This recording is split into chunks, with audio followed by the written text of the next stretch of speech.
사전을 찾아봤습니다. 사도신경이 뭐라고 정의되어 있는지.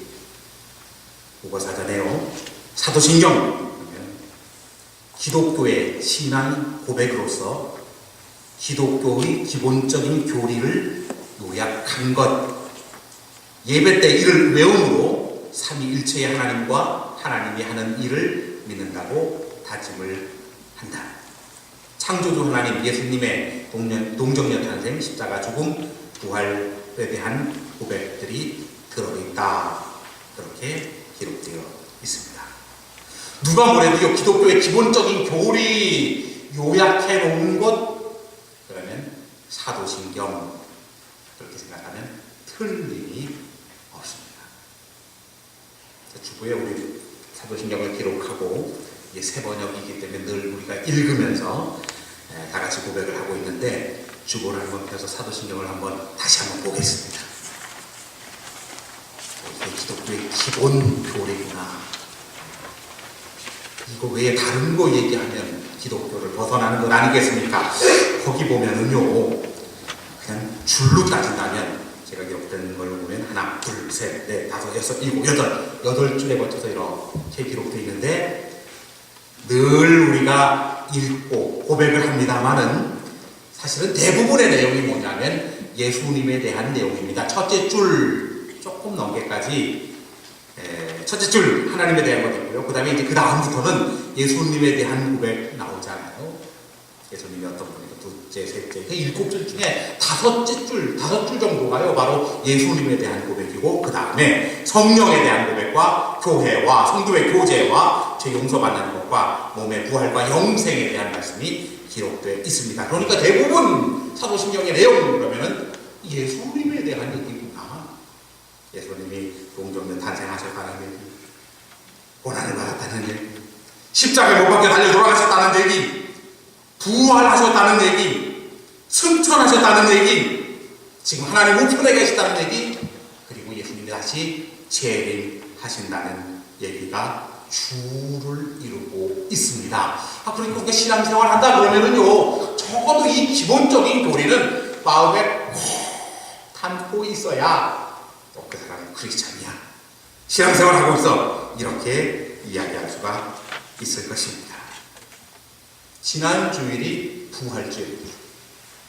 그러면 부활절 전 한 주간을 고난주간, 그래서 예수님께서 고난받으시고 십자가에 달려 돌아가시고 사흘 만에 부활하셨다 하는 게 이제 지난 주간 얘기니, 사실 사도신경에서 많은 부분이 또 그 내용을 포함하고 있는데, 시기로 본다면 약 일주일 사이에 일어난 얘기가 바로 신앙 고백의 핵심으로 자리 잡고 있습니다. 자, 그런 다음에요, 돌아가셨습니다. 부활하셨습니다. 40일간 이 땅에 사시다가 하늘로 오르셨고, 사도신경 고백에 의하면 지금 하나님 우편에 앉아 계시고, 그 다음 일이 뭐냐면 거기로부터 살아있는 자와 죽은 자를 심판하러 다시 오신다. 그렇게 기록되어 있는 것입니다. 그래서 저는 오늘, 지난주 부활주일 지났으니까 사도신경 고백의 순서에 의한다면 이제 지금 하나님이 하늘에 계시는 거고, 지금부터 2000년 전에 부활에 승천하신 건 아니에요? 하나님 우편에 앉아 계신 거고, 이제 언젠지는 모르지만 우리 예수님께서 다시 오신다고 하는 신앙 고백의 내용을 다시 한번 생각해 보려고 하는 것입니다. 부활절 지났으니까요, 그 다음에 일어날 수 있는 역사적 사건, 그러면 승천하셨습니까? 부활하고 승천하셨습니까? 이제 재림의 사건이 다음 순서라고 하는 것입니다. 자, 오늘 읽어주신 성경을 잠깐 보도록 하겠습니다. 읽어주신 성경 본문을 보게 되면 누가복음 21장에 있는 말씀입니다. 제가 그 패라그래프를 나눠놨어요. 구절은 안 나눠놨고요. 첫째 패라그래프 둘리 다섯 번째 줄까지, 그 다음에 또 다섯 줄, 그 다음에 네 줄 이렇게 나와 있는데, 세 가지로 나눴는데요, 이게 다 예수님이 부활한다는 의미를 말씀하고 있는 겁니다. 첫째 부분이 뭐냐면, 인자, 뭐냐면 사람의 아들을 얘기하거든요. 사람의 아들이 다시 오실 것이다. 성경에 보니까 인자가 구름을 타고 능력과 큰 영광으로 오는 것에 대해서 말하고 있고, 두 번째는 무화과 나무의 비유를 말씀하시면서 때가 되면 오시리라 말씀했고, 세 번째 패러그래프는요, 그때를 꼭 준비해야 된다. 오시긴 오시니까 우리가 꼭 준비하며 살아야 될 것을 말씀하고 있습니다. 이 모두가요, 예수님이 재림하신다는 겁니다. 어떤 마지막 때가 있다고 하는 사실을 말씀하고 있고, 물론 성경 여기뿐만 아니라 전체를 거쳐서 예수님이 다시 오신다는 사실을 분명히 증거하고 있습니다. 그래서 얘기하는 인자, 그러면 예수님, 사람의 아들 예수님 얘기하면서 다시 오실 메시아를 말씀하고 있는 겁니다. 그러면 언제 오는지는 몰라요.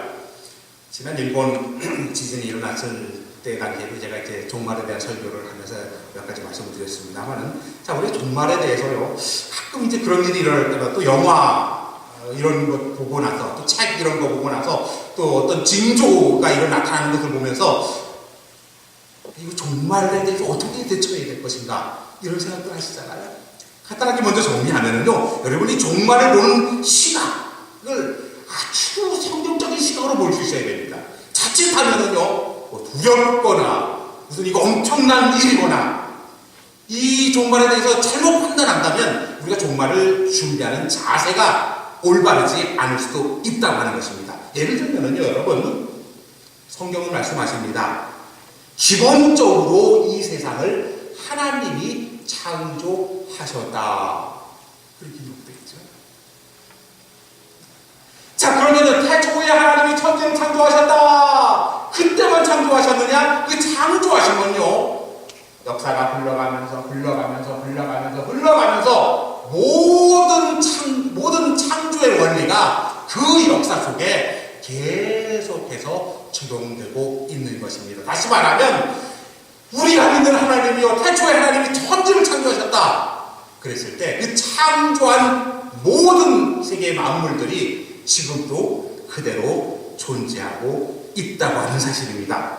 무슨 얘기입니까? 아니, 하나님이요, 정의롭고, 또 예를 들어서 여러분 선하시고, 우리에게 좋은 것을 주시고 원하시는 하나님이잖아요. 그러면 그 하나님이 하시는 모든 행위도요, 선하고 정의롭고 올바른 것이에요. 그럼 천지를 창조하셨다 그러면은요, 그 천지 창조한 것도요, 선하고 올바른 정의로운 것입니다.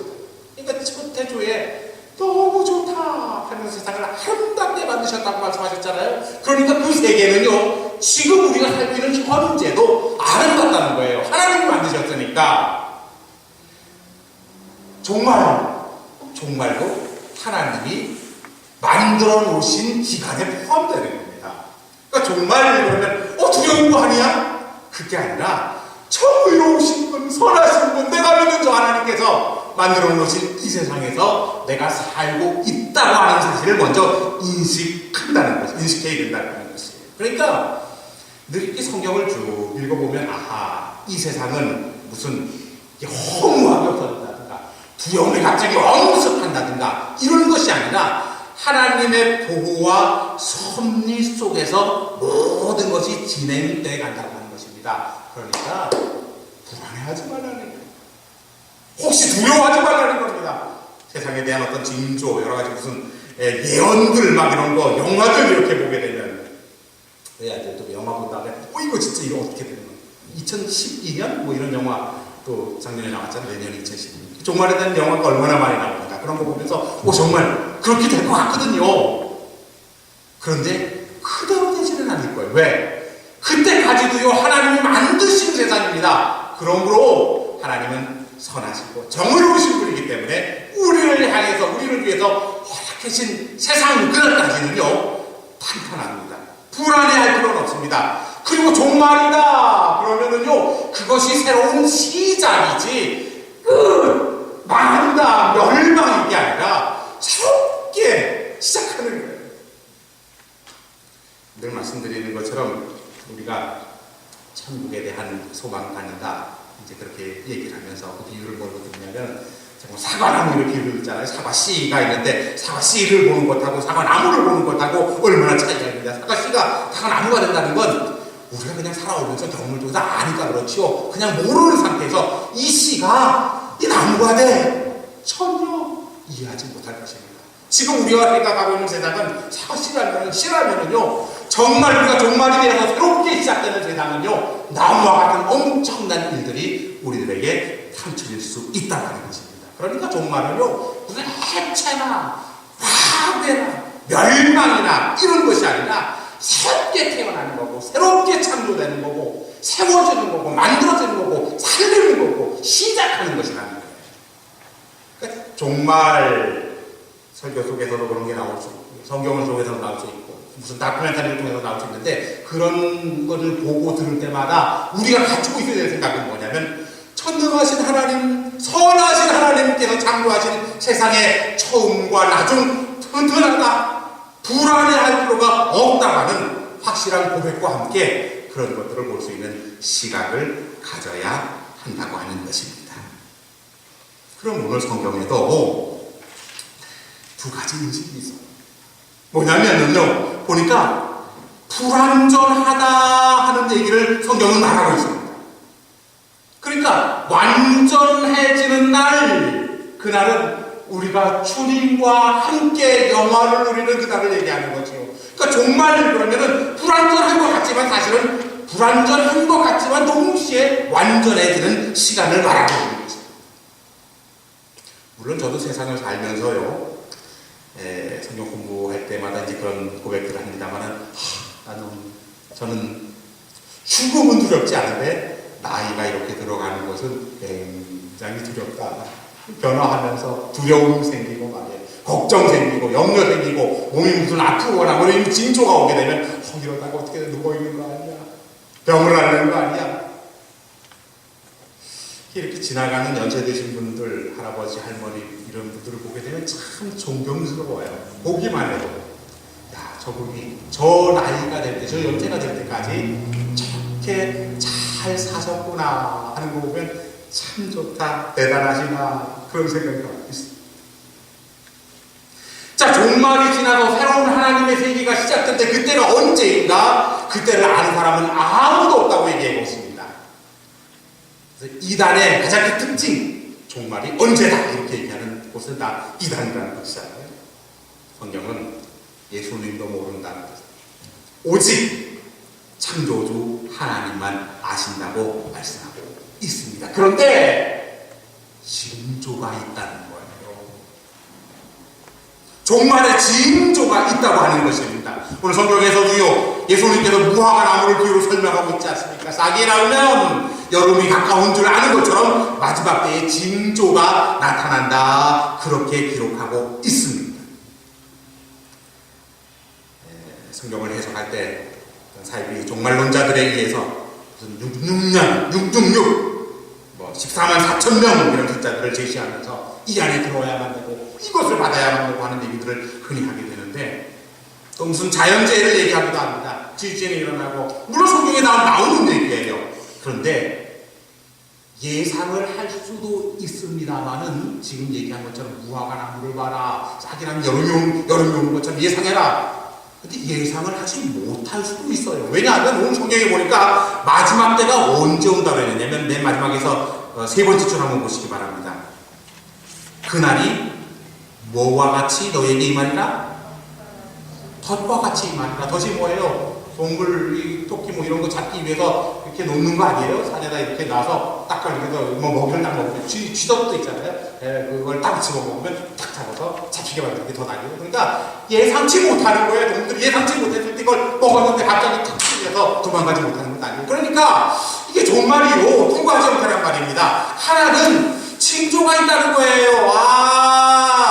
이렇게 더워지는 거니까, 그리고 뭐 지금도 마찬가지로 우리가 보관이나 봄이 되어서 지금 꽃이 피고 이렇게 되니까 아유, 봄 되고 여름 되겠구나 이렇게 예상하는 것처럼 예상도 할 수 있는가 하면 종말이 덫과 같이 전혀 예상치 못할 때 종말이 올 수도 있음을 얘기하고 있습니다. 그러면 어떻게 이렇게 성경인데 두 가지 얘기를 하는 거야? 징조가 있는 거야? 그렇지만 갑자기 오는 거야? 여러분 어떻게 생각하세요? 갑자기 올까요? 징조가 있을까? 무슨 되는 것처럼. 그러나 이 얘기는 무슨 얘기냐? 어떤 사람에게는요, 징조가 보이면서 예상할 수 있는 그런 종말을 얘기하는 거고